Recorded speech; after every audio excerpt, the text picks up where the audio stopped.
Bernt, tell me a little bit about the innovations that you saw today. Were you impressed? I think the innovations of today's program were basically incremental. There wasn't anything really outside of the stylus that was new from Apple.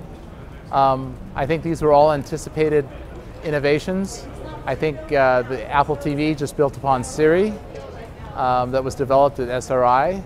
I think that the iPad Pro was something that people wanted, artists or people who work on large-scale integrations with computer screens. So these were kind of just incremental integrations. The cameras are going to keep getting better, incremental improvements, but today there wasn't anything that was really monumentally new. What would you have liked to have heard today?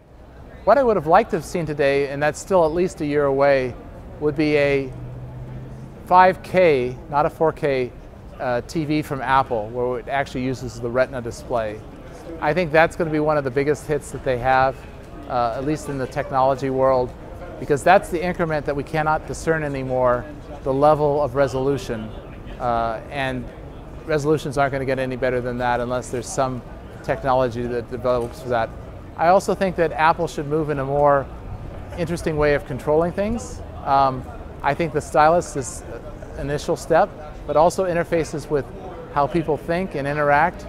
There's all these potential ways that people want to communicate with machinery, and I think Apple is going to get there, but I don't think they've created anything that was really mind-boggling today. Not like the old days when Steve Jobs would have something tremendously insightful. What do you think has happened in terms of Apple not being like it was in the old days? Is it simply out of ideas, or is it something about the execution?